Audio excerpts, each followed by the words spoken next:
where when you get to, there's a queue, like you meet a lot of great people in her place, like queuing because she's quite good. So I was like, okay, during COVID, how did she cope? She was like, during COVID, people were not making meals. She would come to the studio, she would try and sell things for people to eat, and that was it. She would go home. Then she started calling her clients one by the other, that some of our clients even sent her money. So as I was discussing with her, I was thinking about it to myself, like, okay, you are a one-man business owner. If you're not around, then the business cannot survive. Like, if you suddenly fall sick, God forbid, this business will not thrive. Your office or shop will be closed.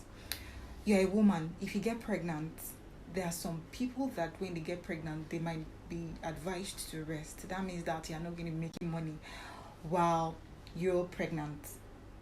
If you have to travel, like you have to go on vacation or you have to go for a function, then that means that the business doesn't continue.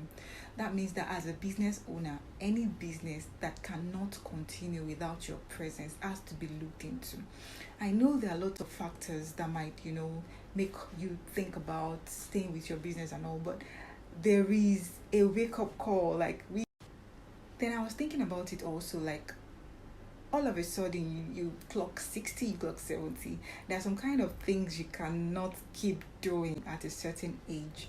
So it would be advisable to start building systems around your business. The business has to be able to run with or without you. Like we have to start thinking and strategizing our businesses in such a way that with or without us around, the business will thrive. We have to start thinking of businesses that can be passed on to generations after generations. You understand? Then I'm thinking about it too. Even as a person that is working under someone, like you're working, there's a point that you will have to retire. You can't continue working for someone for the rest of your life.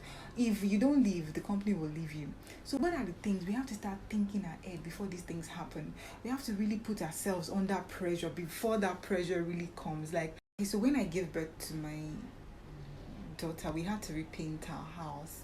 So we had a lot of people that we had options, and we had an elderly person that offered to paint the house, but we're considering the person is already so the thing is, there are some businesses that you cannot just continue when you get to a certain age, and there are some job applications you can't even apply for when you get to a certain age, because people would definitely prefer a younger person to you.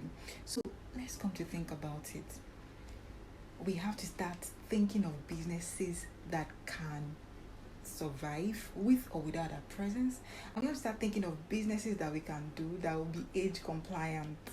You understand what I'm trying to say? Because we can't wake up when we're already 90 to start thinking of what to do. We know that we have some. Let's even imagine you have to travel. Will your business continue if you have to travel, go on vacation? What kind of business can you do that you can still make money while you're not around? Imagine you get pregnant. Will you still be able to make money while you're pregnant? Because there are some people that when they get pregnant, they have to rest. What will you be able to do while you're pregnant? So I was really thinking about it. Then during COVID, if you're a business owner and the business didn't thrive during COVID, it's a wake up call. Like as I'm talking to you, I'm talking to myself. Like we have to start thinking of businesses that we can do that can be transferred to even generations yet unborn. We have to start thinking about it. And one great solution to this is we need to start building systems around our businesses. Like our businesses must be able to operate with or without us. We have to find. I know that there are lots of factors that makes a one-man business owner not want to build a system around the business, but the truth be told, there is no matter what, we have to start thinking about the future. We have to start thinking about what we can do to ensure that businesses with or without us is still able to survive, still able to trend. You understand? We have to start thinking about how we can do, because the thing is, we might not be under pressure now, but the time of pressure is coming now. To make decisions when you're under pressure might be a little, one might not be able to make the right decisions when you're seriously under pressure.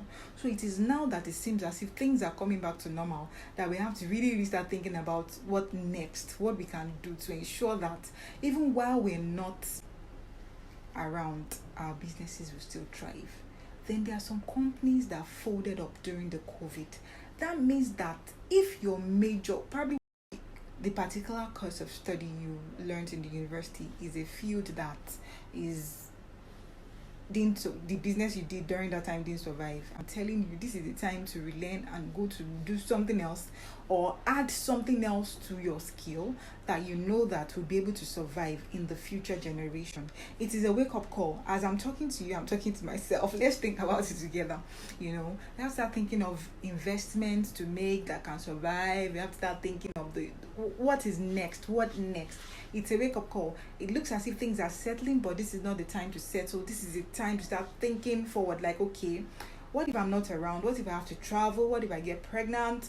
What if if your business is survive during COVID? This is the time. If you cannot be around, if your business cannot survive and you are not around, then kindly follow me on Instagram at Ola Spread Beauty World. Follow me. I have two accounts on Instagram, at Ola Spread Beauty World, at Ola Spread More. Thank you so much for your support. I'm so grateful, and I love you all. Thank you. Bye.